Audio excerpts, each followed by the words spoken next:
মঞ্চে বসা ওলামা একরাম, সামনে বসা মুসলমান ভাইরা, পর্দার আড়ালের সম্মানিতা মা এবং বোনেরা, আজকেও দিনের বেলা হাজারো কাজ সব বাদ দিয়ে যারা কোরআনের জন্য আসলাম, আজকের তাফসিরটা হবে আমাদের পরিচিত একটা সূরা। যদিও আয়াত পড়েছি একটা সূরা হজের 35 নম্বর আয়াত, ওই আয়াতের দিকে গেলে এই সময় হবে না, এই জন্য আমি সব বাদ দিয়ে খুব তাড়াতাড়ি করছি। আধুনিক তাফসির হবে সূরা ফাতিহা, যেটা 32 বার পড়া হয় নামাজে প্রত্যেক দিন। কতবার? 32 বার। ওই মানধাত আমলে যেভাবে শুনেছি ওইভাবে না। পৃথিবী এখন যেমন আধুনিক ডিজিটাল, সূরা ফাতিহার তাফসিরও হবে ডিজিটাল, কিন্তু সহ্য করার ক্ষমতা থাকা লাগবে। কারণ কিরামান কাতিবিন এখানে হয়তো এসেছে, ওরা আবার বানিয়ে বানিয়ে উল্টা পাল্টা লিখবে। এমনি বিভিন্ন জেলায় কোরআনের কথা বলতে দেয় না, আর আধুনিক তাফসির করলে তো বলবে এই দেশের লোক না। এটা এগুলো নামিয়ে রাখেন।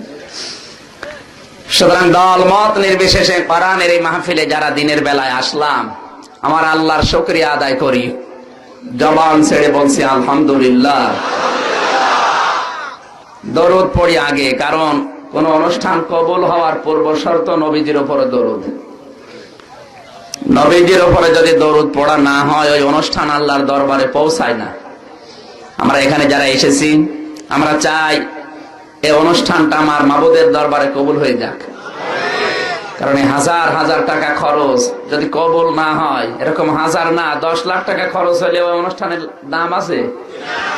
দোয়া করেছে আমাদের যাওয়া আসা যেমন এমনিতে ব্যাকওয়ার্ড এলাকা, কষ্ট হয়েছে, কবুল যেন হয় ওই রকম সহজ ভাবে। এই জন্য দরুদ আর সালাম পড়ছি, সাল্লাল্লাহু, আরো জোরে বলেন সাল্লাল্লাহু। আপনারা জানেন এবছরে কুমিল্লাতে মাহফিল গুলোতে কিছু নামধারী মুসলমান, এগুলো মুসলমান বললে গোনা হবে, আব্দুল্লাহ ইবনে উবাইয়ের ভাইরা ভাই, এরা ঢুকতে দেয়নি এবছরে। আমারই পুরা কুমিল্লা নিষেধ। এরা 12টা-13টা মাহফিল ছিল পুরা কুমিল্লা জেলায়, সব বন্ধ করে দিয়েছে। এটা আওয়ামী লীগ না, প্রশাসন না, বিএনপি না, জাতীয় পার্টি না, কিছু নামধারী পীর। এগুলো পীর বললে গোনা হবে, শয়তান। দাড়ি মুখে নিয়ে জব্বা গায়ে নিয়ে এই অ্যাকশন আবার কালকে বের হবে। কিছু বলারও তো কায়দা নেই, ওরে করবো কি, ঝামেলা এমনি ঝামেলা চলছে। তারপরে যা হয় হবে। ও আল্লাহর দিকে তাকিয়ে বলছি, এই যে মানুষগুলো কোরআনের বিরুদ্ধে কমপ্লেন দিচ্ছেন, আমির হামজার বিরুদ্ধে না, আমি না আসলে আরো ভালো মাওলানা আল্লাহ এখানে নিয়ে এসে দেবে, কিন্তু আপনি কোরআনের হক কথাগুলো বলতে দিলেন না। বাম রাম এরা যদি আমার বিরুদ্ধে লাগে আমি কিছু মনে করতাম না। আপনি দাড়ি মুখে নিয়ে জোব্বা গায়ে নিয়ে থানায় যে কমপ্লেন দেন যে উনি অমুক দলের, আপনি কি দেখেছেন আমি অমুক দলের? আমি দলীয় কোনো কথা কোরআনের মাহফিলে বলেছি? কোরআনের কথা বলতে গেলে যে কোনো একটা দলের পক্ষে যাবে, যে দল হক দল। ফালাম্মা রাআল মুমিনুনা আল আহজাব ক্বালু, সূরা আহজাবের 22 নম্বর আয়াতে আছে, আল্লাহ পাক বলেন, হে নবী আপনি দেখবেন ইসলামের কাজ, দ্বীনের কাজ নিয়ে বিভিন্ন মানুষ ঝান্ডা নিয়ে যাবে প্রচার করতে, কিন্তু একদলকে আপনি দেখতে পাবেন কোরআনেরই কথা বন্ধ করার জন্য প্রাণপণ দিয়ে তারা চেষ্টা করছে, বাধার সম্মুখীন হচ্ছে। তারা কোরআনে কারিমের প্রচার করতে গিয়ে যারা বাধার সম্মুখীন হবে, আমি নবী বলছি, আমি আল্লাহ বলছি, ওইটা হক দল।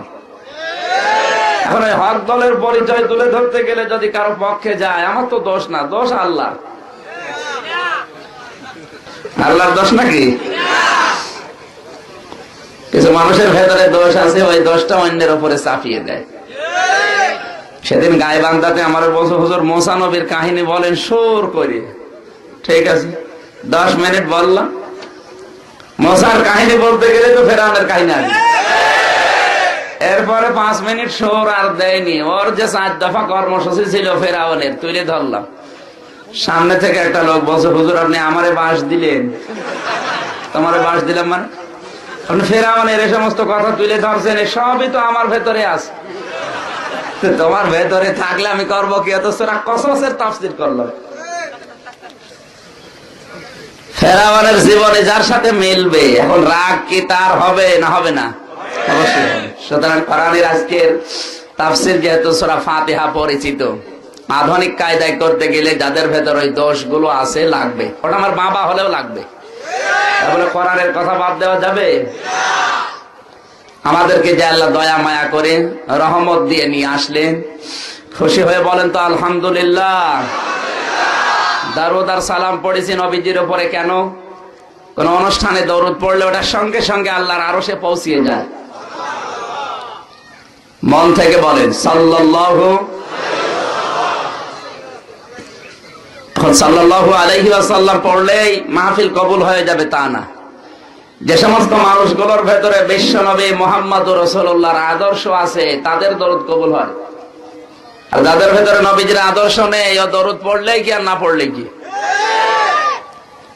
পৃথিবীতে এমন কোন মানুষ আল্লাহ পাঠায়নি যাকে আপনি অন্ধভাবে মেনে নিলে আপনাকে আল্লাহ জান্নাত দিয়ে দেবে, না, একজনও নেই। একজন মানুষকে আল্লাহ পাঠিয়েছেন, তাকে মানতে গিয়ে চিন্তা ভাবনাও করা যাবে না, বিনা টেনশনে বিনা চিন্তায় আপনাকে তাকে মানা লাগবে। লাকাদ কানা লাকুম ফি রাসূলিল্লাহি উসওয়াতুন হাসানাহ। সূরা আহজাবের 21 নম্বর পারার প্রথম অংশে আছে, আল্লাহ পাক বলেন, নবী আপনি বলুন তোমাদের জন্য মহত্তম আদর্শ লুকিয়ে রেখেছি আমি আমার রাসূল সাল্লাল্লাহু আলাইহি ওয়াসাল্লামের জীবনে। আমার নবীকে আদর্শ তো দুনিয়ায় সবাই পাবে না, 3 গুণ যাদের ভেতরে আছে, 3টা গুণ তারা পাবে। লিমান কানা ইয়ারজুল্লাহ, এই পৃথিবীতে যে কোনো কাজ যারা আমি আল্লাহর জন্য করে, কার জন্য? আরো জোরে বলেন। এই মাহফিলটা যদি আব্দুল মজিদ ভাই সহ এলাকার মানুষেরা আল্লাহর জন্য দিয়ে থাকে কবুল হবে। যদি আল্লাহ বাদে লোক দেখানোর জন্য নাম হবে, সুনাম হবে, মানুষ আমার আলোচনা করবে, এইরকম মন নিয়ে করলে কবুল হওয়া দূরের কথা, আরো মাটির নিচে দেবে যাবে। 2 নম্বর ওয়াল ইয়াউমাল আখিরা, কিয়ামতের দৃঢ় বিশ্বাস লাগবে, জবাব দিতে হবে। এই টেন্ডেন্সি, এই বিশ্বাস আজ অনেকের ভেতর থেকে দিন দিন উঠে যাচ্ছে, এই জন্য মানুষের জীবনও হয়ে যাচ্ছে বেপরোয়া। জবাব দেওয়া লাগবে। এই সেন্স, এই টেন্ডেন্সি, এই বিশ্বাস, এই বিলিফ যদি কারো তৈরি হয়, দুনিয়া একদিকে যাবে, ও যাবে একদিকে। কথা বললে না কেন? এটা করেছিল যারা, তাদের জীবন আল্লাহ পরিবর্তন করে দিয়েছেন। খলিফাতুল মুসলিমিন হযরত ওমরের কথাটা মনে পড়ে। তিনি সন্তানটা ভর্তি করে দিলেন মাদ্রাসায়। হযরত হুসাইন একই মাদ্রাসায় ভর্তি হলেন। কলমটা ফেলে দিচ্ছে, 3বার তিনি কলম ফেলে দিলেন। 4র্থবার ডাক দিয়ে বলে, আব্দুল্লাহ আমার কলম তুলে দাও। হযরতে আব্দুল্লাহ বলেই ফেলেছেন, হুসাইন আমি কি তোমার খাদেম, চাকর, আমাকে কলম তুলতে বলো বারবার? হুসাইন ধমক দিয়ে বলেছে, তুমি শুধু খাদেম না, তুমি খাদেমের বাচ্চা খাদেম। বাদশার ছেলে মন গেছে খারাপ হয়ে, ডাক দিয়ে বলে, আব্বা আমি আর মাদ্রাসায় যাব না। কেন? আমাকে গালি দিয়েছে হযরতে হুসাইন, আমি নাকি খাদেমের বাচ্চা খাদেম। হযরত ওমর বলে, সন্তান বিচার আমি করব আজকে না, জমার দিন হাজার হাজার মানুষ আসবে মসজিদে নববীতে। খুতবা দেওয়াকালীন তিনি বললেন, হযরতে ওমর ডাক দিলেন, হুসাইন আছো? বলে, হ্যাঁ, সামনে আসো। তুমি আমার সন্তানটাকে খাদেমের বাচ্চা খাদেম বলে গালি দিয়েছো? বলে, হ্যাঁ। কেন দিলে? হযরত হুসাইন বলে, খলিফাতুল মুসলিমিন আমিরুল মুমিনিন, বুকে হাত দিয়ে বলেন তো, আপনি কি আমার নানার খাদেম ছিলেন না? আপনি তো আমার নানার খাদেম ছিলেন, আমি নিজে দেখেছি আপনি খেদমত করছেন আমার নানার। এই জন্যই তো খাদেমের বাচ্চা খাদেম বললাম। আমার ভুল হয়েছে কিসের? হযরত ওমরের যেন কথা বন্ধ হয়ে গেছে, চোখ দিয়ে দর দর করে পানি ঝরছে। ডাক দিয়ে বলে, হুসাইন এই কথাটা লিখে দিতে পারবে? কাগজ কলম নিয়ে আসেন। খেজুরের একটা পাতা নিয়ে এসেছে।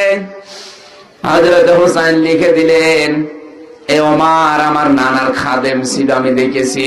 ইতি হুসাইন ইবনে আলী, সই করে দিলাম। হযরত ওমর কাগজটা হাতে নিয়ে চমা খেলেন, চোখের পানি দিয়ে ভেজালেন। ডাক দিয়ে বলে, নবীর সাহাবীরা বিচার হয়ে গেছে। ছোট মানুষ হযরতে আব্দুল্লাহ বলে, আব্বা তুমি তো বিচার শুরুই করলে না, কি করে হয়ে গেল? হযরত ওমর বলে, সন্তান যে বিচার করেছি এটা দুনিয়া না, মরণের পরেও কাজে লাগবে। আমি যখন মারা যাব এই কাগজটা আমার কাফনের ভেতরে দিয়ে দিও।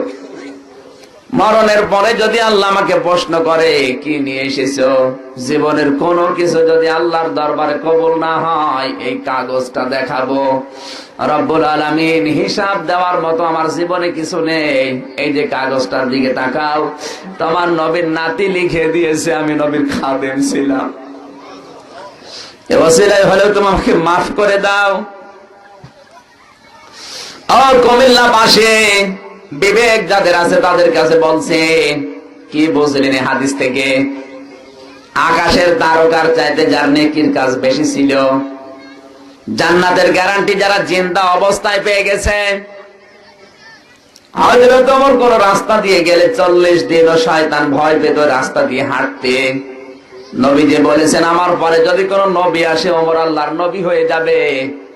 এত বড় পাওয়ারফুল মানুষ যদি এই চিন্তা করে হিসাব নিয়ে, আমাদের কিছু করার দরকার নেই, আমরা শুধু মারা যাব, জান্নাত পেয়ে যাব।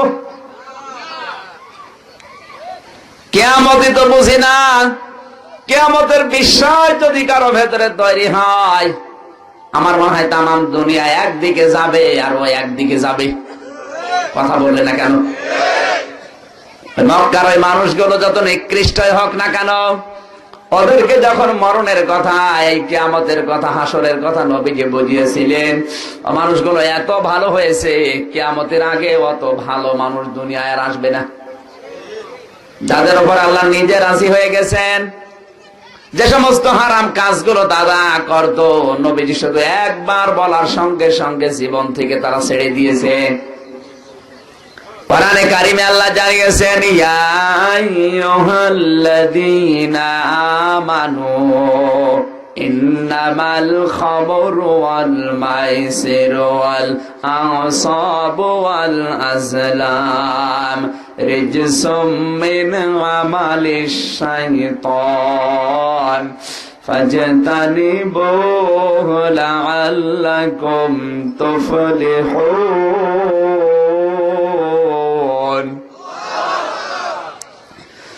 আল্লাহ পাক বলেন সূরা মায়েদার 90 নম্বর আয়াতে আছে, যারা ঈমানের দাবি করো তাদেরকে বলছে, আমি আল্লাহ তোমাদের জন্য মদ হারাম করে দিলাম। প্রথমে কি হারাম করেছেন? ইন্নামাল খামরু, মদ তোমাদের জন্য হারাম ঘোষণা দিলাম। ওই সময় পুরো আরব জাহানে মদ চলতো 4 প্রকার, নাকির, হাদ্দাবা, তোবা, খাদরা। এই 4 প্রকার মদের ব্যবসা করতো তারা, জমজমাট রেখেছিল। যদি মদ ঘোষণা দিয়েছে হারাম, সাহাবীদের চরিত্রের উপরে আমার আল্লাহ এমনি খুশি হয়নি, এই জন্য খুশি হয়েছিলেন। সঙ্গে সঙ্গে যে যেখানে মদ ছিল সব ফেলে দিয়েছে, যে খাচ্ছিল খাওয়া অবস্থায় উগলিয়ে দিয়েছে, ঘরে ছিল ঘর থেকে বের করে ফেলে দিয়েছে। হাদিসে এটা পেয়েছি। মদের আয়াত সর্বশেষ যেটা নাজিল হয় সূরা মায়েদার এই 90 নম্বর আয়াতটা, হারাম ঘোষণা মদ। এটা বলার সঙ্গে সঙ্গে মদিনার অলি গলি দিয়ে পানির মতো মদ স্রোতের মতো যাচ্ছিল, এবং মদ তারা খেয়েছে। এত আকর্ষণ ছিল, এত নেশা ছিল, এত পেশা ছিল, কিন্তু একটা মাত্র অর্ডার, এক অর্ডার পাওয়ার পরে তারা দুনিয়াতে আর কোনো চিন্তা করে নাই, ভাবনা করে নাই, আকর্ষণের কথা আর মনে নেই, ওই লালসা লোভ সব বাদ। একবার আদেশ পাওয়ার পরে তারা 100 ভাগ পালন করেছে। আমার আল্লাহ এই জন্য তাদের উপরে দিয়েছেন রাদিয়াল্লাহু তাআলা আনহু, আমি আল্লাহ তাদের উপরে রাজি হয়ে গেছি। জোরে বলেন আল্লাহু আকবার। যে মানুষদের পরিচয় দিচ্ছিলাম সাহাবে, এরা যদি কিয়ামতের বিশ্বাস তৈরি হওয়ার পরে জীবনকে পরিচ্ছন্ন করতে পারে, পরিষ্কার করতে পারে, আজ এই কুমিল্লা সহ সারা বাংলাদেশের মানুষ যদি এই বিশ্বাস 100 ভাগ তৈরি করতে পারে, ডিজিটাল গঠন করার জন্য 41 সাল না 41 ঘন্টায় যথেষ্ট। কিয়ামতের ভয় ঢুকিয়ে দেন। আর এটা তৈরি করার জন্য কোরআনের মাহফিল গুলো 144 ধারা জারি করে। হ্যাঁ, যাকারাল্লাহ কাসীরা, আল্লাহর আলোচনা সবচাইতে বেশি যারা করবে, আপনি তাকান পৃথিবীতে আল্লাহর আলোচনার তুলনায় বিভিন্ন বাবাদের আলোচনা বেশি হয়। আল্লাহ কিন্তু কাসির না দিয়ে কাসির র দিয়েছেন। কাসির মানে বেশি, কাসির র মানে অনেক বেশি। আল্লাহর আলোচনা সাদা মাটা ভাবে করলে হবে না। পৃথিবীতে যত আলোচনা হতে পারে সবচেয়ে বেশি আলোচনা হওয়া লাগবে আল্লাহর। আরো আসতে বলেন। এই যে তিনটা গুণ বললাম, যে কোনো কাজ করার আগে দেখে আল্লাহ রাজি আছে কিনা, কিয়ামতের বিশ্বাস করে, আল্লাহর আলোচনা সবচাইতে বেশি করে। এই তিনটা গুণ যাদের ভেতরে আছে ওদের জন্য বিশ্ব নবী হচ্ছেন আদর্শ। আর নবীজি যাদের জন্য আদর্শ হবেন, মরণের পরে ওর জবাব দেওয়া লাগবে না, আর বিনা হিসাবে বিনা বিচারে আল্লাহ তাকে জান্নাতে দিয়ে দেবে। তাহলে দরুদ পড়লে কবুল হবে এই তিনটা গুণ যাদের ভেতরে আছে। এখন থেকে আপনি মেলাবেন আপনার জীবনে, যদি থাকে আপনি দরুদ পড়লে আপনার ওই দরুদ কবুল হয়ে যাবে। যে কোনো কাজ হাত দেওয়ার আগে দেখবেন আল্লাহ রাজি আছে কিনা। ওটা যদি বউ পিটানো হয় তাও অসুবিধা নেই। কি বউ পিটানো জায়েজ আছে যদি নামাজ না পড়ে, রোজা না রাখে, পর্দায় না থাকে, আর স্বামীর জায়েজ কথা যদি না মানে। বউ পেটানো ফরজ না নফল? জায়েজ আছে। আপনি যাই বলেন জায়েজ আছে। জায়েজ আছে বললাম, তবে সকালবেলা থেকে আবার কায়েম করেন না। এখানে এমনও মানুষ বসে আছে এখনো পর্যন্ত আধুনিক যুগেও বউ পিটায় না? নেই? বউ মারেন কারা? হাত তোলেন তো ভাই। আল্লাহর ওলি বিয়ে না করে হাত তুলছো। ওই যে একজন, হ্যাঁ তোমাকে মোবাইল দিলছো না হাত তুলছো? ঠিক আছে, আলহামদুলিল্লাহ। এলাকায় বউ মারা লোক পাওয়া যায়? এখানে বসে আছে অফিসার, বউ মারলে তো ওনার থেকে তাকাবে।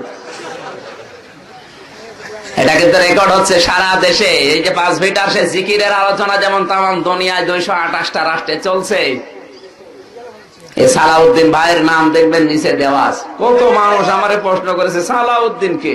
আরে ভাই সালাউদ্দিন কে মানে? সম্মানিত ভাইরা, এটাও রেকর্ড হচ্ছে। যারা বউ মেরে হাত তুললেন কি হবে আপনার? বউ মারে যারা ইতর মানুষ, তারা ইতর। দুনিয়াতে কোন নবী স্ত্রীকে মারেন নাই। সুবহানাল্লাহ বলতে পারেন নাই? আর এমনও মানুষ আছে বউ না পিটিয়ে ভাত খায় না। মনে হচ্ছে কি পেয়েছে। ওইটাও জায়েজ আছে, অসুবিধা নেই, কিন্তু দেখতে হবে এটা আমার আল্লাহর জন্য হচ্ছে কিনা। নামাজ পড়ে না এই জন্য বউ মারে না, রোজা রাখে না এই জন্য বউ মারে না, পর্দায় থাকে না এই জন্য বউ মারে না, ওর জায়েজ কথা মানে না এই জন্য মারে না, মারে যৌতুকে টাকা দেয়নি এই কারণে। ওটাকে আল্লাহর সন্তুষ্টির জন্য না যৌতুকের জন্য? বাংলাদেশে যৌতুকের জন্য যদি বউ পেটানো জায়েজ থাকে, আমার মনে হয় যারা দেন মোহরের টাকা দেয় না তাদেরকেও পেটানো জায়েজ আছে। যেটা দেওয়া দরকার ওইটা দেও না। ফারিদা, দেন মোহরের টাকা দেওয়া কি ফরজ? নামাজের মতো ফরজ। এটা যারা এখনো না দিয়ে সংসার করছেন, আপনার তো একেবারে সওয়াব পাহাড় পরিমাণ হয়ে যাচ্ছে।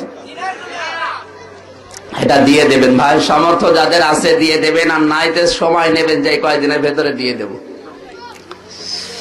আমি কথা বলছিলাম স্বামীর জায়েজ হুকুম মানা ফরজ। স্বামীর জায়েজ হুকুম মানা কি? আরো জোরে বলেন। কোরআনে কারিমে আল্লাহ জানিয়েছেন ওয়াকাদা রাব্বুকা আল্লা তা'বুদু ইল্লা ইয়্যাহু ওয়া বিল ওয়ালিদাইনি ইহসানা।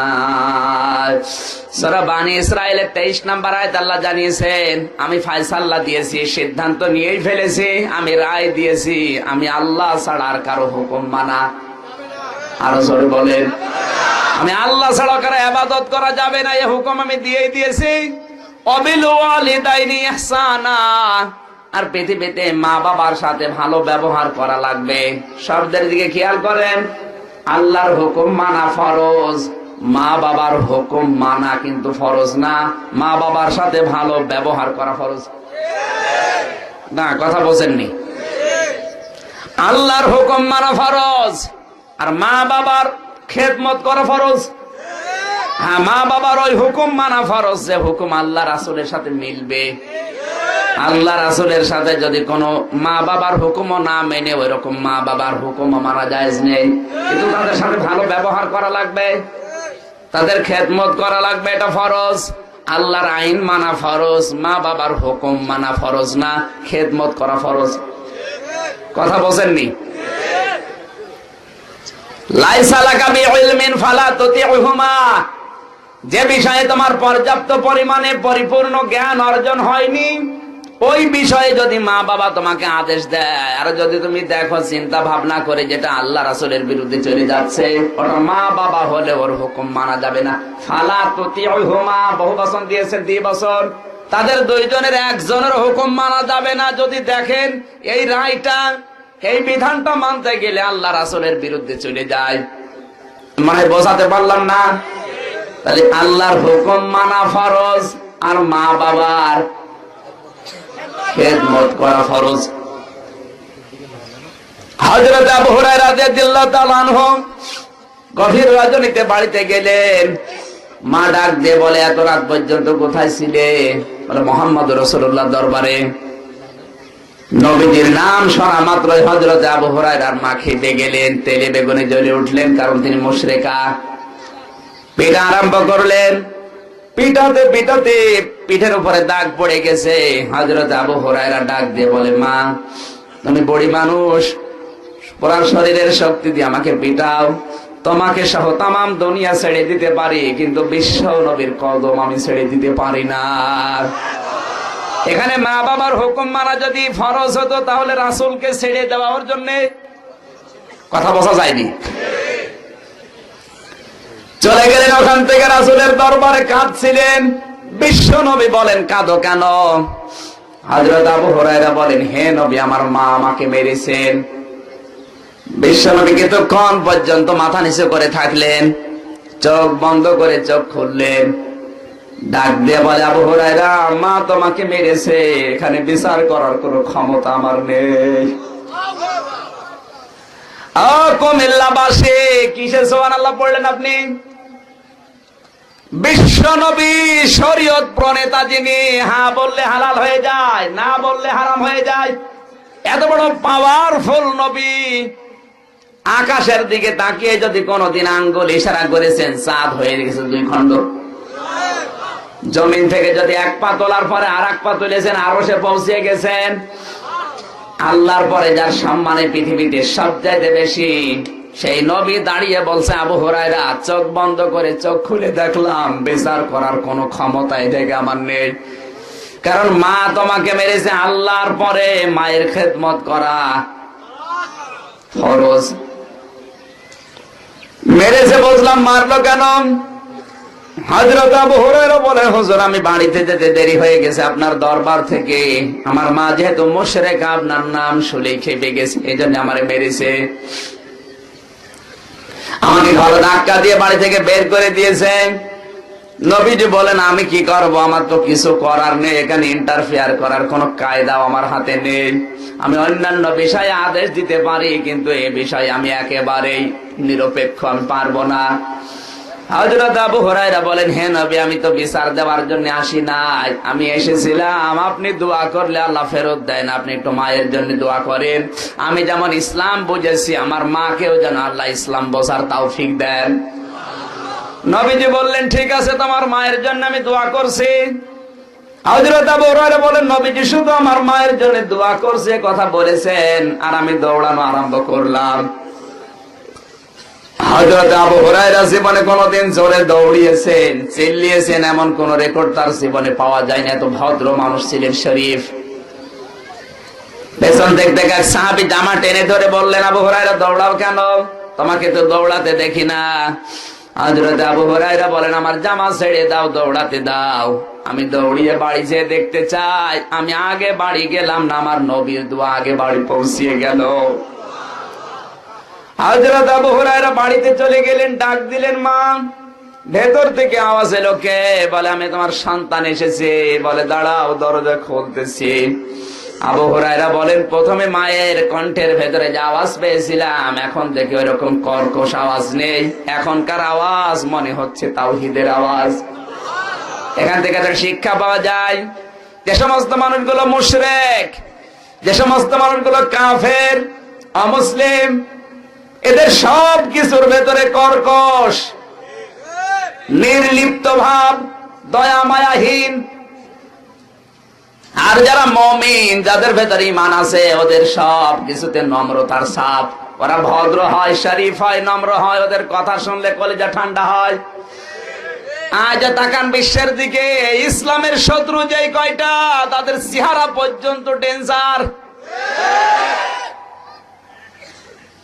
وكذلك جعلنا لكل نبي عدوا من المجرمين وكفى بربك هاديا ونصيرا।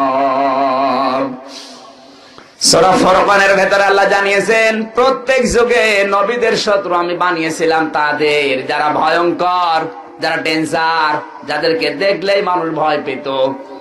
আজ তাকান, যে সমস্ত মানুষগুলো ঘুষ খায়, সুদ খায়, যারা কোরআনের বিরুদ্ধে অবস্থান নিয়েছে, শাহরিয়ার কবিরের মতো, এদের চেহারা গুলো ঠিক আল্লাহ ভয়ঙ্কর বানিয়ে দিয়েছে। আমি নাম নাই আর নাই নিলাম, হাজারো জিনিস মেখেও আপনি চেহারা নোরানি ভাব করতে পারবেন না।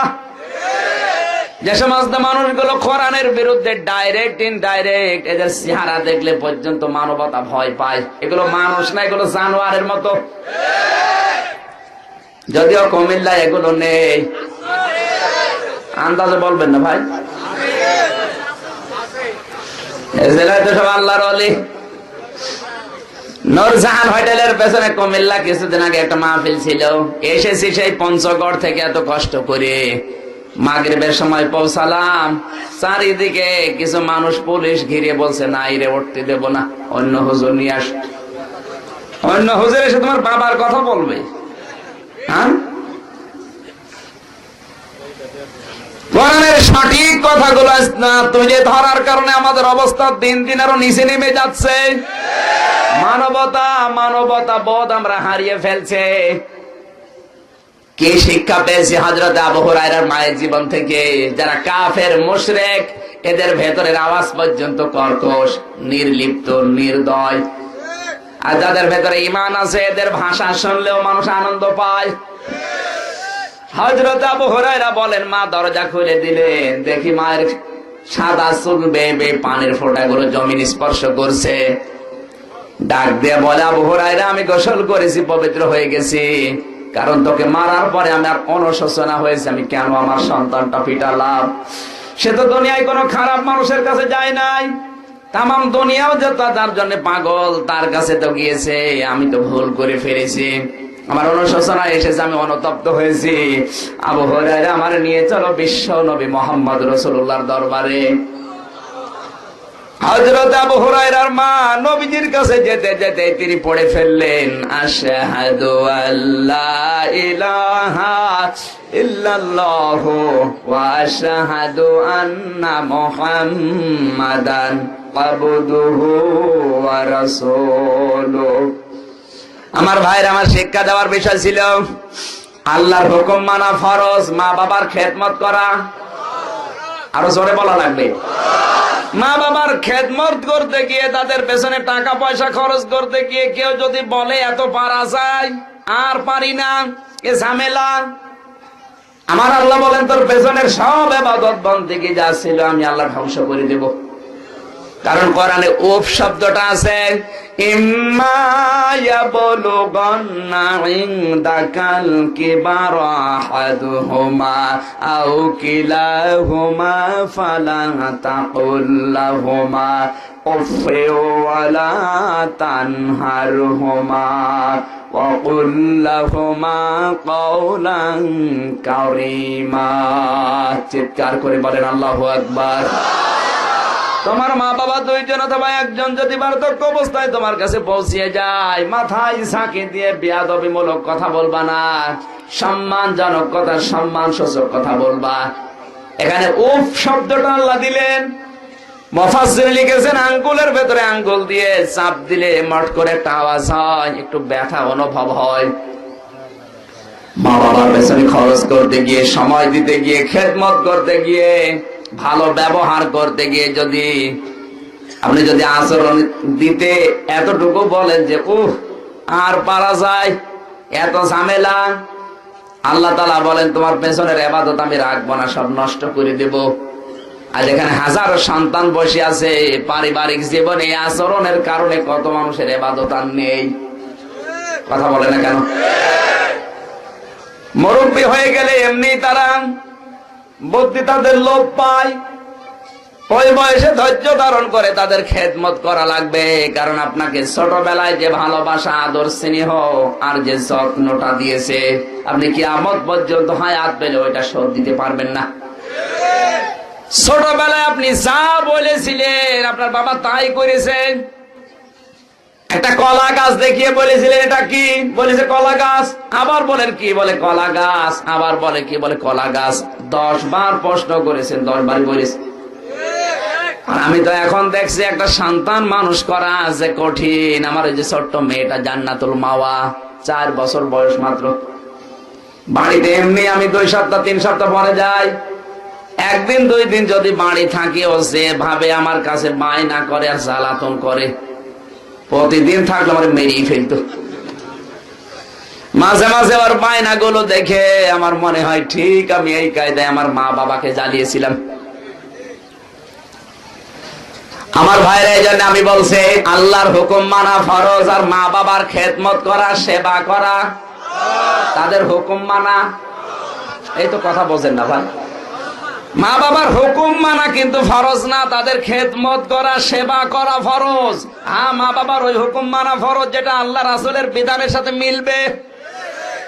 মনে করেন 10 জন মানুষ এলাকায় ভোটে দাঁড়িয়েছে, আপনার বাবা একটা দল করে জোর করে বলে তুই এরে ভোট দে। আপনার তো বিবেক আছে, আপনার যদি ওই বিষয়ে জ্ঞান না থাকে, পরিপূর্ণ জ্ঞান অর্জন না করে আপনি মানতে পারেন না। জ্ঞান হওয়ার আগ পর্যন্ত যদি মেনে নেন আপনার অপরাধ হবে না। কিন্তু পরিপূর্ণ জ্ঞান অর্জন করেছেন, আপনার বিবেক আছে, বুদ্ধি আছে, মেধা আছে, আপনি দেখছেন যে এই লোকটাকে ভোট দিলে আল্লাহ রাসূলের বিরুদ্ধে কাজ করবে, ওটা যদি আপনার দলের বাবার দলের লোক হয়, তারপরও বাবার কথা এখানে মানা যাবে না, কারণ কোরআনের নির্দেশ এখানে উল্টা। গোনা যেটা হবে ওটা আপনার বাবার আমল নামায় কিন্তু যাবে না, যাবে কিন্তু আপনার আমল নামায়। এটা বলছিলাম আল্লাহ রাসূলের বিধান ওই সময় মানা যাবে, মা বাবার বিধান ওই সময় মানা যাবে যেটা আল্লাহ রাসূলের সাথে মিলবে, আর যেটা মিলে না ওইটা মানা। জোরে বলেন। স্বামীর খেদমত করা, মা বাবার জন্য স্বামীর খেদমত করা স্ত্রীর জন্য ফরজ। স্বামীর হুকুম মানাও স্ত্রীর জন্য ফরজ। 2টা কথা আছে, স্বামীর হুকুম মানাও ফরজ, খেদমত করাও। আপনারা কি ঘুমাচ্ছেন?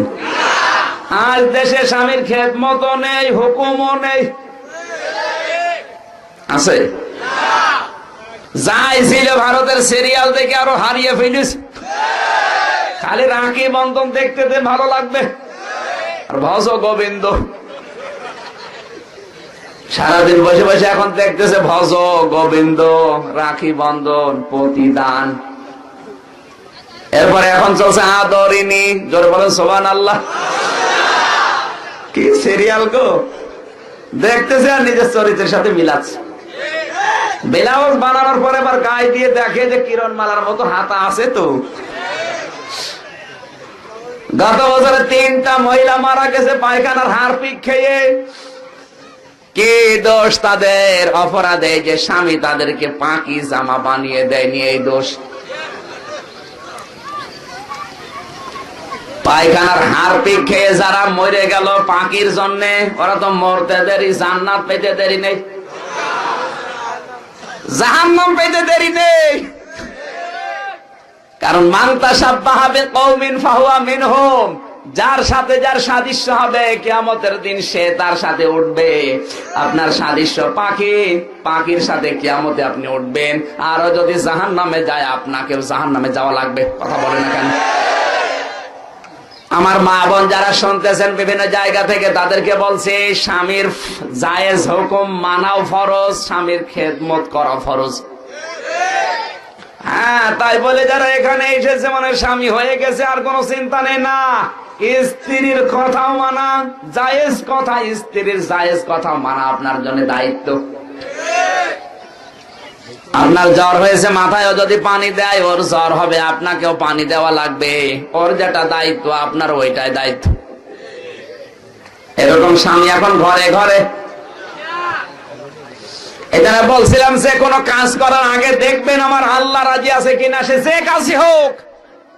কাউকে যদি একটা কম্বল দিচ্ছেন, আগে দেখবেন এই কম্বল দিলে আমার আল্লাহ রাজি হবে কিনা। মানবতার কোন উপকারের কাজ করলে আল্লাহ রাজি হয়, হ্যাঁ আপনি ওই কাজ করতে পারেন। কিন্তু আপনার মনের ভেতরে যদি এই কামনা আসে যে মানুষ আমাকে বলবো কম্বল দিয়েছে, সব শেষ। লিমান কানা এর জন্য যে কোনো কাজ করা লাগবে কার জন্য? 2 নম্বর হল ইয়াউমাল আখিরা, কিয়ামতের বিশ্বাস আনা লাগবে। আল্লাহ আমি এই মুহূর্তেই মারা গেলে আমার জবাব দেওয়া লাগবে। এজন্য আমি মাঝে মাঝে যখন একা একা থাকি, আমার মাঝে মাঝে এই চিন্তাটা হয়, আল্লাহ পাক যদি বলে আমির হামজা 2017 সালের ডিসেম্বরের 31 তারিখ পর্যন্ত জীবনের অপরাধ আমি মাফ করে দিলাম, যা তোর হিসাব দেওয়া লাগবে না।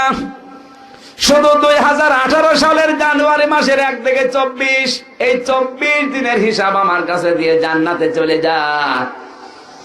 কুমিল্লাবাসী, আমার তো মনে হয় 24 দিনের হিসাবও ঠিকঠাক মতো আমার দেওয়া সম্ভব না। আপনারা তো পারবেন, অসুবিধা নেই। যাকারাল্লাহ কাসীরা, আল্লাহর আলোচনা বেশি করা লাগবে। এখন থেকে চার দোকানে বসে আছেন, আল্লাহর বড়ত্বের কথা বলবেন, নাকি আপনার বাবা এই করেছে এই করেছে কথা বলবেন? হ্যাঁ, এগুলো বললেও ভালো লাগে কাদের? আল্লাযীনা আমানু ওয়া তাতমাইন্নু কুলুবুহুম বিযিকরিল্লাহ, আলা বিযিকরিল্লাহি তাতমাইন্নুল কুলুব। জোরে বলেন আল্লাহু আকবার।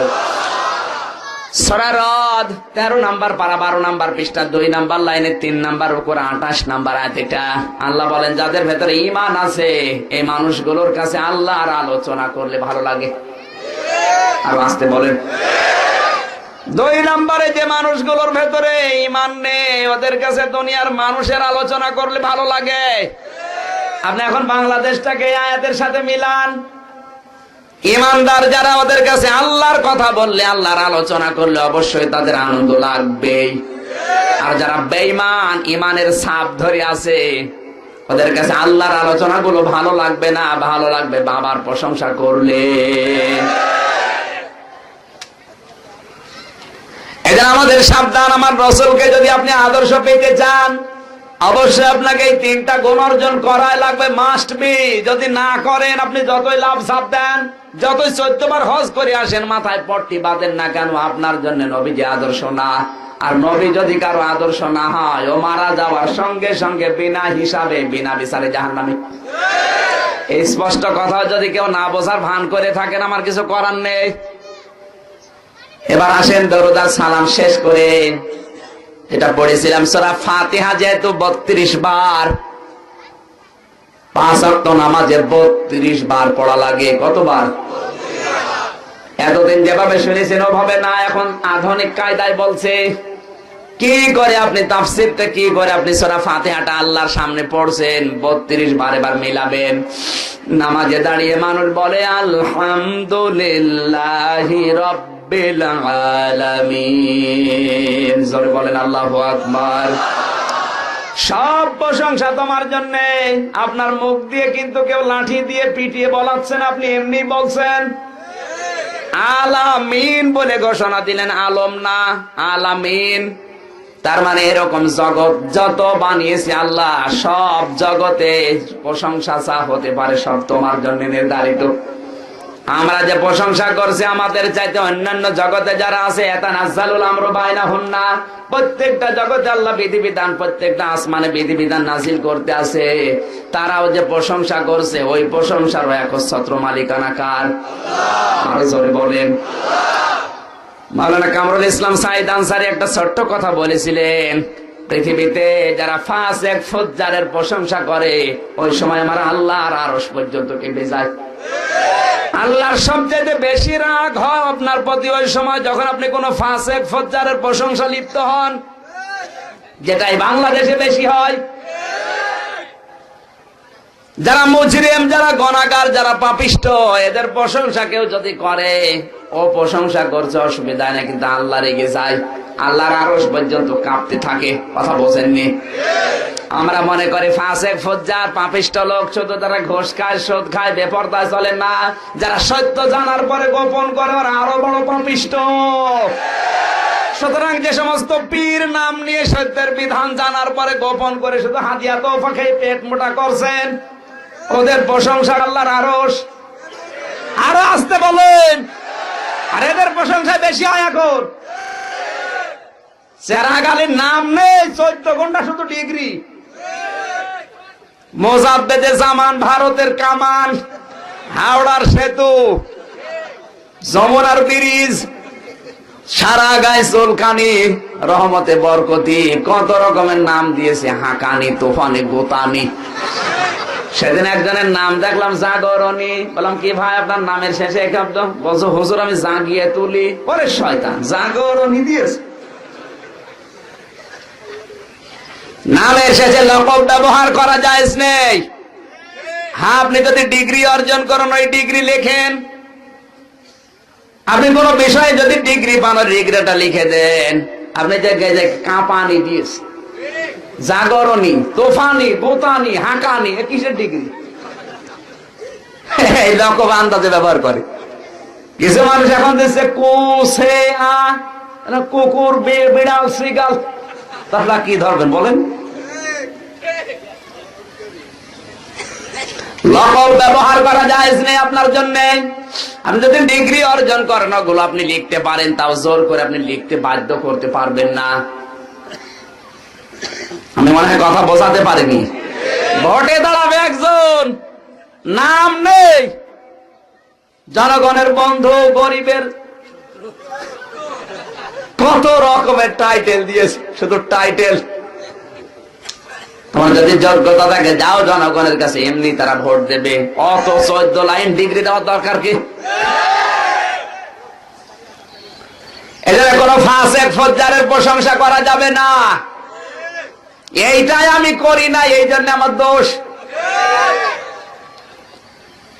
কালকেও সেই খুলনা ফুলতলায় যদি যারা দায়িত্বে ছিল ওদের প্রশংসা করতাম, মাহফিল বন্ধ হইতো না। কারণ জানে যে উঠতে দিলে সমস্যা। এই 7-8 লাখ মানুষ হয়েছে, উঠলে আমাদের ন্যাংটা করে ফেলবে, এই জন্য উঠতে দিল না।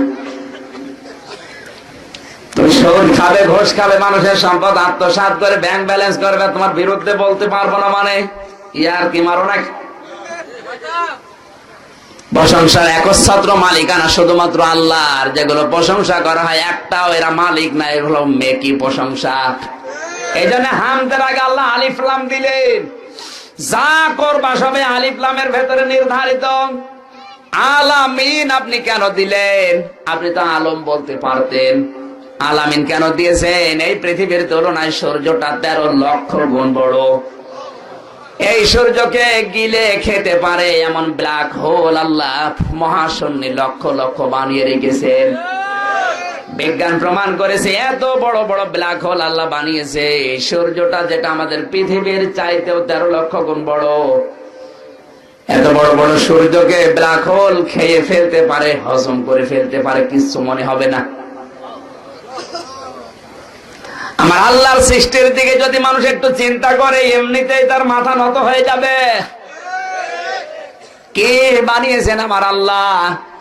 ব্ল্যাক হোল দিলেন। ব্ল্যাক হোল আমার আরবিতে কোরআনের ভাষায় বলা হয় মাওয়াকিউন নুজুম। ফালা উকসিমু বিমাওয়াকিউন নুজুম ওয়া ইন্নাহু লাকাসামুল লাউ তাআলামুনা আযীম। জোরে বলেন আল্লাহু আকবার। ব্ল্যাক হোল বাংলা অর্থ হচ্ছে অন্ধকার কূপ, ইংরেজিতে বলা হয় ব্ল্যাক হোল। তোমার কাছে যদি কোন গ্রহ নক্ষত্র যায়, ও চিবিয়ে খেয়ে হজম করে ফেলে, এত বড় বড় ব্ল্যাক হোল আল্লাহ বানিয়েছেন। আমার তো মাঝে মাঝে যখন একা থাকি চিন্তা করি, আল্লাহ পৃথিবীর তুলনায় সূর্যটা যদি 13 লক্ষ গুণ বড় হয়, এই সূর্যকে যদি খেয়ে ফেলতে পারে এমন কিছু আপনি বানিয়ে রেখেছেন, তাহলে আপনি কত বড়। এটা তাফসিরে দেখেছিলাম, আল্লাহ যে চেয়ারে বসে, আল্লাহর একটা চেয়ার আছে না নেই? ওয়াসিআ কুরসিয়্যুহুস সামাওয়াতি ওয়াল আরদ, আসমান জমিন পরিব্যাপ্ত কার চেয়ার? আল্লাহ যে চেয়ারে বসে, ওই চেয়ারের 4টা পায়া মনে করেন, এক পায়া আর এক কোণা যদি এই তামাম পৃথিবীতে দিয়ে দেয়, পুরা পৃথিবী ঢেকে যাবে, এত বড় চেয়ার। একটা পায়া যদি এত বড় হয় চেয়ারের, চেয়ার কত বড়? ও চেয়ারে যিনি বসেন তিনি কত বড়? আপনি তো এমনি প্রশংসা করছেন, এই সমস্ত কথাগুলো আল্লাহকে শোনাচ্ছা, তুমি বহুত ক্ষমতার মালিক, আমি তোমার তুলনায় কিছুই না। 228টা রাষ্ট্র দিয়ে পৃথিবী তৈরি, এই 228টার ভেতরে বাংলাদেশ একটা রাষ্ট্র, এর ভেতরে 64টা জেলা আছে, এই কুমিল্লা তার ভেতরে একটা জেলা, এখানে 11টা থানা আছে, তার ভেতরে দাউদকান্দি একটা থানা, এর ভেতরে 5 বিটা একটা গ্রাম, এখানে হাজারো মানুষ বসে আছে ওই গ্রামের একটা ছোট্ট মাঠে, এর ভেতরে আপনি একজন। এবার মন দিয়ে ভাবেন আপনি কি কিছুই না। আপনি চোখ বন্ধ করে দেখেন, আপনি আল্লাহর নজরে আছেন তো? যে সৃষ্টির তুলনা বললাম, এ বিশাল সৃষ্টির তুলনায় আপনি তো কিছুই না। আর আপনার মস্তানি দেখে কে?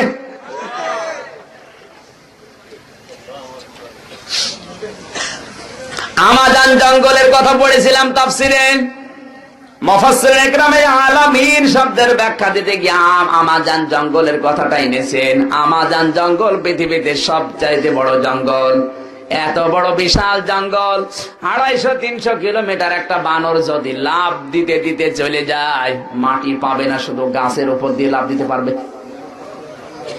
1000-2000 বছর পার হয়ে যায়, সূর্যের আলো মাটি পায় না, এমন জায়গা আমাজন জঙ্গলে আছে। গাছ কত আছে আপনি যদি দেখতে যান, খুলনার সুন্দরবনে যান। আর পানি পৃথিবীতে কত আছে যদি একটু আন্দাজ করতে যান, কক্সবাজারের সমুদ্র সৈকতে যান, শুধু পানি আর পানি। গত পরশুদিনও ছিলাম কক্সবাজারে, সমুদ্র সৈকতের সামনে দাঁড়িয়ে আমার মনে হচ্ছিল পৃথিবীতে আর কিছু নেই পানি ছাড়া।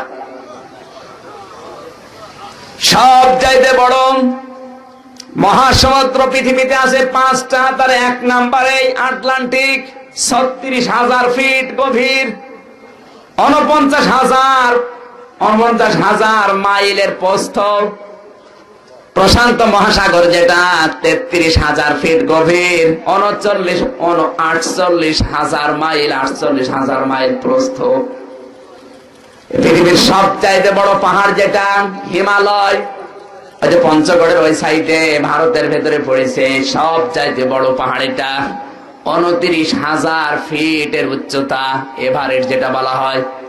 বিজ্ঞান বলেছে এই হিমালয় পাহাড় যদি আটলান্টিক মহাসাগরের ভেতরে কেউ ডুবিয়ে দেয়, পুরো পাহাড় ডুবে যাবে, তারপরও 7,000 ফিট পানি উপরে থাকবে। কত পানি আছে আপনার এই ছোট মেধায় ধরবেন, আপনার মাথা খারাপ হয়ে যাবে। আপনি কিন্তু এই প্রশংসা করছেন দাঁড়িয়ে দাঁড়িয়ে, কি বলছেন আপনি টের পাচ্ছেন না। আলহামদুলিল্লাহি রাব্বিল আলামিন। আল্লাহ শুধু আমার বাংলাদেশ না, শুধু পৃথিবী না, যত জগৎ তুমি বানিয়েছো, যত প্রশংসা হতে পারে সব কিছুর মালিক একচ্ছত্র তুমি। জোরে বলেন আল্লাহু আকবার। নামাজে দাঁড়িয়ে আপনি প্রশংসা শুরু করে দিলেন, আর রহমানির রহিম, তুমি দয়াময় করুণাময়। কান লাগান, আপনি যদি আপনাদের এমপি যিনি আছেন ওনার কাছে যে কিছু পেতে চান, সর্বপ্রথম তার প্রশংসা করা লাগবে নাকি? নাম কি এমপি সাহেব? সোবেদ আলী ভুইয়া। আপনি গেলেন এই 5 বিটা থেকে, যে তার সামনে তার প্রশংসা করলেন যে আপনি যদি এলাকায় না আসতেন, এই এলাকার মানুষ না খেয়ে মরত, আপনি এই দাউদকান্দির কৃতি সন্তান, আপনি সূর্যের আলোর মতো, এত প্রশংসা করলেন। আপনি দয়ালু, গরিবের বন্ধু, প্রশংসা করতে করতে উনি চিন্তা করছে এ কি এত প্রশংসা করে, তুই কে?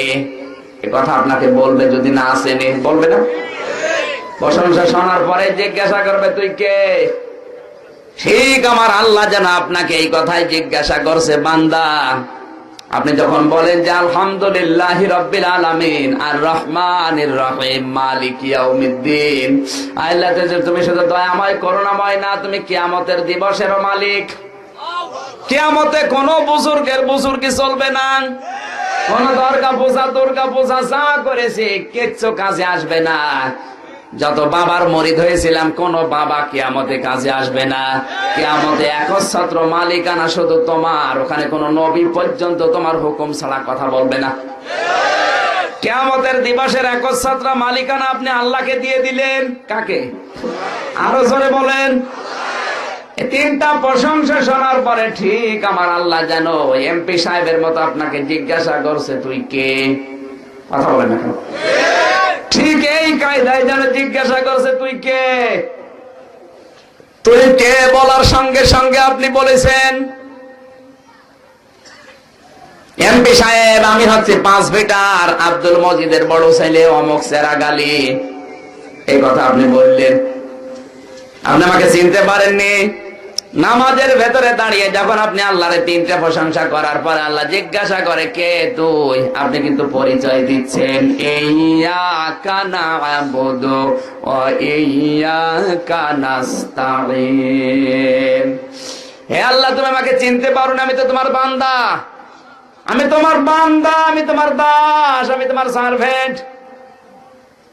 আল্লাহ পাক বলেন আমার বান্দা আমার প্রশংসা এতক্ষণ পর্যন্ত করলে মনে তো হচ্ছে আসলে তুমি আমার বান্দা, নয়তো এত প্রশংসা করতে না।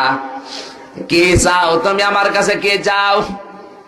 এমপি সাহেব জানে যে আমার প্রশংসা এমনি করছেন, আমার প্রশংসা যখন করেছে অবশ্যই কিছু না কিছু চাইতে এসেছে। কথা বলে না কেন? আপনি যখন এতক্ষণ পর্যন্ত প্রশংসা করলেন আমার আল্লাহ যেন ঠিক আপনাকে বুঝতে পেরেছে ও কিছু চাইবে, না প্রশংসা করলো কেন? কি চাস তুই আমার কাছে? আপনি বলছেন ইয়্যাকা নাস্তাঈন, আমি তোমার সাহায্য চাই। ভালো করে মিলাবেন কথাটা। 32 বার আপনি বলছেন নামাজে, 5 ওয়াক্ত নামাজে কতবার? আল্লাহ আমি তোমার দাস, আমি তোমার সাহায্য চাই। আল্লাহ পাক যেন জিজ্ঞাসা করছে আমার সাহায্য চাও, কি সাহায্য করব তোমাকে বলো এবার। আপনি যেমন এমপি সাহেবের কাছে আপনার জীবনের দুঃখ দুর্দশার কথা, অভাব অনটনের কথা হয়তো বলবেন যে চাকরি নেই, আমার চাকরি চাই, ছেলে মেয়ে অবাধ্য হয়ে গেছে, ছেলেটা বাধ্য করে দেন, বলবেন না? আপনি যেন নামাজের ভেতরে আল্লাহ জিজ্ঞাসা করছে কি চাস, সাহায্য বল। আপনার তো দুনিয়ায় কত অভাব আছে, আপনি কিছু চাননি, আপনি বলেছেন ইহদিনাস সিরাতাল মুস্তাকিম। হে আল্লাহ আমি তোমার কাছে সহজ আর সরল পথ চাই। কি পথ? আরো জোরে বলেন। আপনি কি টের পাচ্ছেন কি বললেন? আমি তোমার কাছে সহজ আর সরল পথ চাই। আমার মনে হচ্ছে আল্লাহ যেন আপনার কানে কানে জিজ্ঞাসা করছে বান্দা সহজ সরল পথ আমার কাছে যাও। কথাগুলো তো শোনার পরে মনে হচ্ছে তুমি সহজ সরল পথে আসো, নাই তো আমার প্রশংসা করতে না, আমাকে রহমান রহিম বলে ডাক দিতে না, কিয়ামতের একচ্ছত্র মালিকানা আমাকে দিতে না। কেন তুমি সাহায্য চাও আমার কাছে? কি সাহায্য এটা বলো।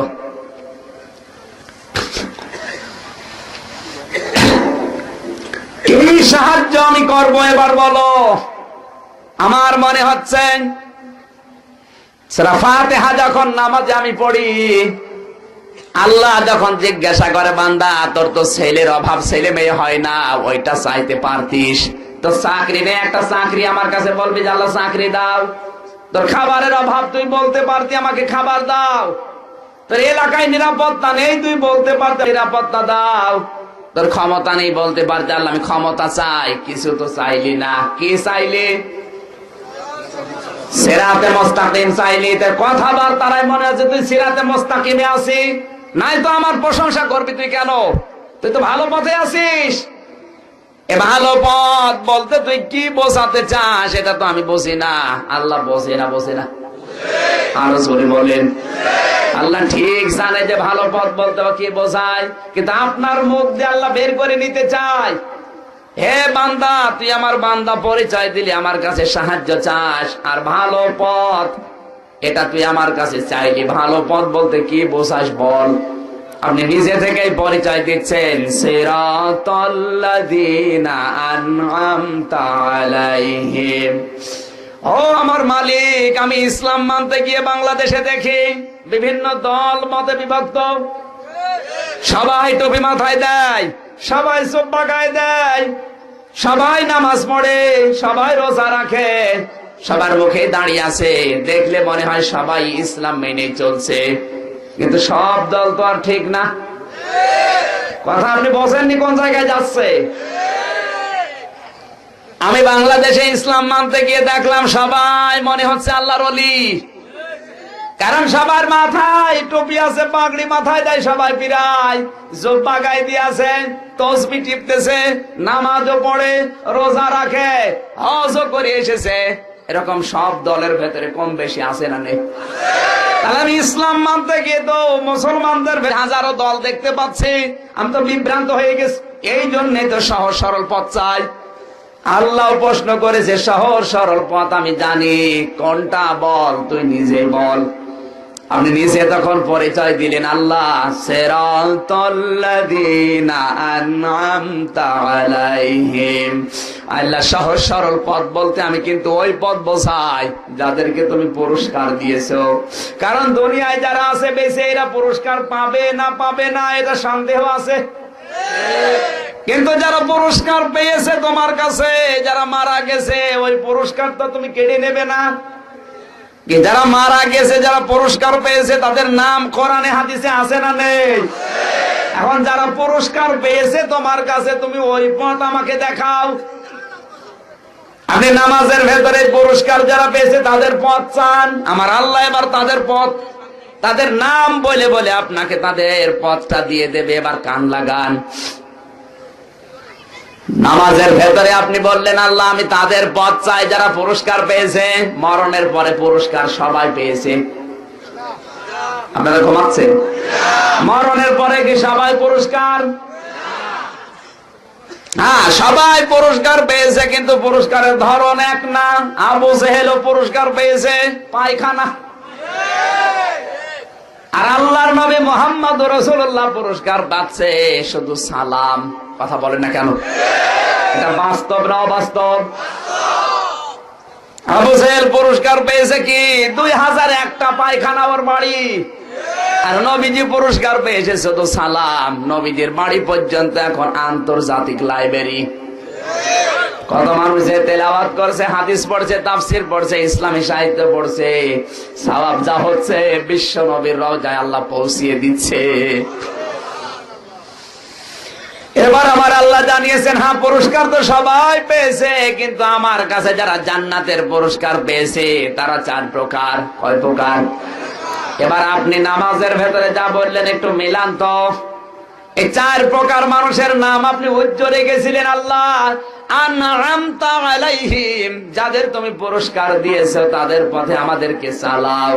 আল্লাহ বলেন, কাদের পুরস্কার দিয়েছি তুই জানিস? এবার শোন, আমি তাদের নাম তোর কাছে বলে দিলাম। এদের নাম বলার পরেও যদি তুই এদের পথ মত গ্রহণ না করিস, তাহলে নামাজের ভেতরে তুই যা বললি ওই কথাই তুই মুনাফিক। পুরস্কার সবাই পেয়েছে? আরো আসতে বলেন। নামাজের ভেতরে আপনি পুরস্কার যারা পেয়েছে তাদের পথ চাইলেন। এবার মিলান, আল্লাহ কাদেরকে পুরস্কার দেবে? ওমাইয়াতিউল্লাহা ওয়ার রাসূল ফাউলাইকা মাআল্লাযীনা আন'আমাল্লাহু আলাইহিম মিনান নাবিয়্যিনা ওয়াস-সিদ্দীকিনা ওয়াশ-শুহাদাই ওয়াস-সালিহিন ওয়া হাসুনা উলাইকা রাফীকা। সরি বলেন আল্লাহু আকবার। সূরা নিসা 5 নাম্বার পারা 8 নাম্বার পৃষ্ঠার প্রথম নাম্বার লাইনের 69 নাম্বার আয়াত। ভালো করে মিলান। কি বলেন আপনি আর কি করছেন? আল্লাহ তাআলা বলেন যারা আল্লাহ এবং রাসূলের ইতাআত করবে এদেরকে আমি আল্লাহ ইনাম দেব, পুরস্কার দেব। তার 1 নম্বরে আল্লাহর কাছে পুরস্কার পেয়েছে, পাচ্ছে নবীরা। কারা? এ ব্যাপারে সন্দেহ আছে? আল্লাহর কাছে পুরস্কার পাচ্ছে, পাবে কারা? 2 নম্বরে সিদ্দিকীন, সত্যকে সত্য জানার পরে যারা অকণ্ঠ চিত্রে মেনে নিয়েছে এরা সত্যবাদী। শুধু নামের আগে সিদ্দিক, নামের পরে সিদ্দিক লেখা থাকলে হবে না। সত্য জানার পরে যারা দুনিয়ার দিকে আর তাকায়নি, সবকিছু বাদ দিয়ে যারা গ্রহণ করেছে এরা সিদ্দিক। 3 নম্বরে যারা শহীদ। কি? আরো জোরে বলেন। এখন শহীদ হয় কারা? এইটাই বাংলাদেশ অনেকে জানে না। সাদার টাকা ভাগাভাগি করতে গিয়ে মরে গেছে শহীদ। জমি দখল করতে গিয়ে মরে গেছে, জাল দলিলের জমিও শহীদ হয়ে যাচ্ছে। এই যে ব্রাহ্মণবাড়িয়ার আমি নাম নাই নিলাম, আসার সময় একটা কবরে দেখলাম শহীদ শ্রী ধীরেন্দ্রনাথ দত্ত। ওর কবর আবার উদ্বোধন করেছে, একজনের নাম আছে, আমি নাম নাই বললাম, একজন মুসলমান। নামটা দেখেন শ্রী শহীদ ধীরেন্দ্রনাথ দত্ত। নাম শুনে বোঝা যাচ্ছে কয় নম্বর শহীদ। শহীদ হওয়ার জন্য 1 নম্বরে আপনার ঈমান থাকা লাগবে। 2 নম্বরে আল্লাহর দ্বীন চিন্তা করার জন্য বাতিলের মোকাবেলায় শহীদ হওয়া লাগবে। এসব নেই। চান্দার টাকা ভাগাভাগি করতে গিয়ে মরে যায় যে শহীদ হয়, যে দেশে আর শহীদ হতে গিয়ে বাকি থাকবে? কুকুর মরলেও শহীদ। 4 নম্বরে সালিহিন, নেককার যারা। এখন এই নেককার কারা, এটা নিয়ে ভেজাল আছে বাংলাদেশে। আমরা মনে করি জুব্বা একটা গায়ে থাকলে, পাগড়ি মাথায় থাকলে, শুধু ঘন ঘন পান খেলে আর হাতে তসবিহ বিশাল নেককার না। আমি এক কথায় বলছি, নেককার কারা?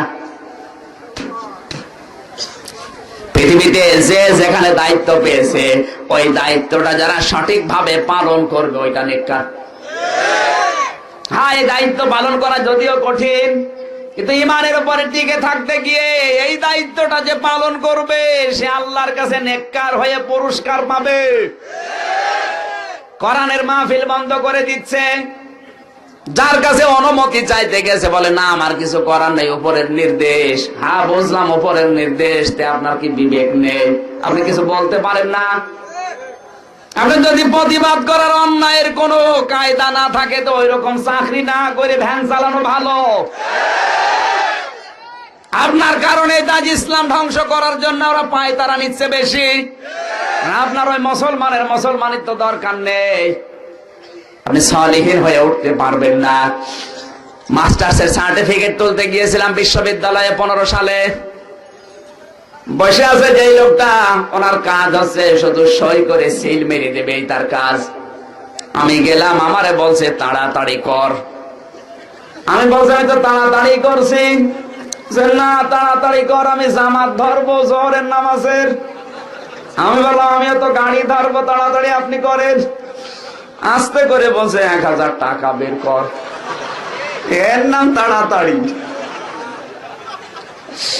35,000 টাকা বেতন দেয় তোমার সরকার, তোমার দায়িত্ব শুধু 8টা ঘন্টা সই করে সিল মেরে দেওয়া। এই আর তুমি সেইটা না করে 1000 টাকা বের কর, জামাত ধরবো। শয়তান তো জামাত ধরার কিসের জামাত?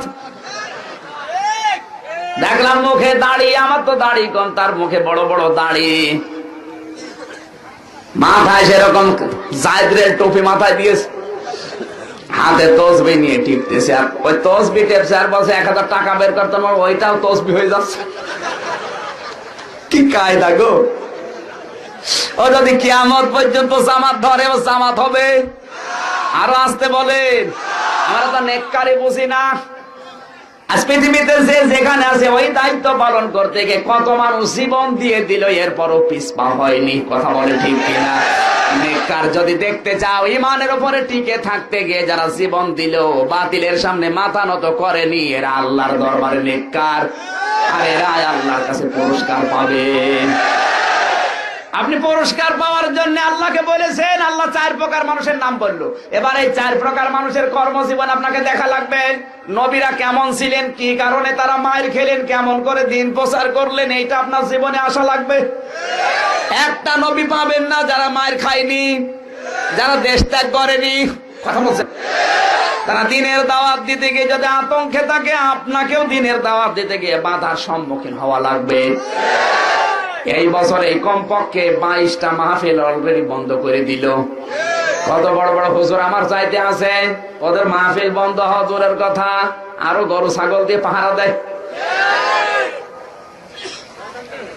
আমার ভাইরা, কাজ হচ্ছে না আমাদের।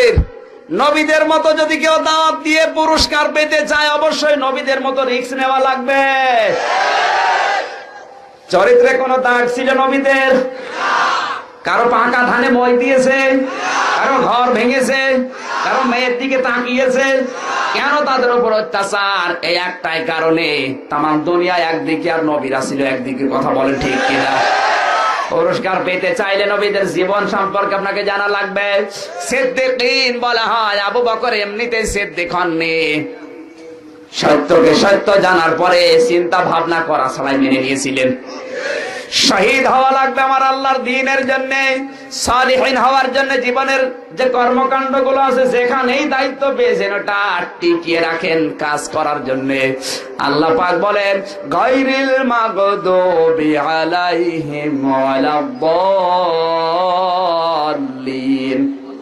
হে আল্লাহ, তুমি তাদের পথে আমাদের চালাবা না যারা মাগদুব, যারা দাল্লিন। তোমার অভিশাপ পেয়েছে, তোমার লানত পেয়েছে। আল্লাহর লানত পেয়েছে কারা? ইহুদি আর খ্রিস্টান। কারা? আরো জোরে বলেন। ইহুদি খ্রিস্টান আল্লাহর লানত পেল কেন? এদিকে তাকান। ওরা কিন্তু জানতো তাওরাতে মুহাম্মদ রাসূলুল্লাহর পরিচয় আছে, এটা ওরা জানতো। ইনজিলে আছে সত্য নবী মুহাম্মদ রাসূলুল্লাহ শেষ নবী, ওরা জানতো। কিন্তু জানার পরও হিংসার বশবর্তী হয়ে অহংকার করে মানত না। ওরা বলতো নবী আসবে আমাদের বংশে, খ্রিস্টান বংশে না, এসেছে কুরাইশ বংশে মুসলমানদের কাছে, ও নবী আমরা মানি না। ওরা কিন্তু জানতো আসমানি কিতাবের ঘোষণা তাওরাত ইনজিলের, তারপরও মানতো না, হিংসা করে অহংকার করে। আজও বাংলাদেশে অনেকে আলেমদেরকে মানতে চায় না, বলে না ও আলেম ওই দলে এসেছে, মানি না। আমার দলে আসলে মেনে নিতাম। ও জানে যে এরাই সত্য। হাজারো দল আছে বাংলাদেশে, কিন্তু এই দলের লোক, এই মতের লোক, এই আলেমগুলো সঠিক ও জানে, তারপরও হিংসা করে অহংকার করে মানে না। বলে আমার দলে আসে না, এই জন্য মানে না। আমার মনে হয় 1500 বছর আগে ইহুদি খ্রিস্টানরা নবীকে সত্য জানার পরও না মেনে নিয়ে যদি লানত পায়, আজ বাংলাদেশে দাড়ি টুপি মুখে নিয়ে আপনি সত্য জানার পরে যদি না মানেন, আপনিও লানত পাবেন। এর নাম গায়রিল মাগদুবি আলাইহিম ওয়ালাদ-দাল্লিন। কি পড়েন আর কি হচ্ছে উপরওয়ালা জানে সব।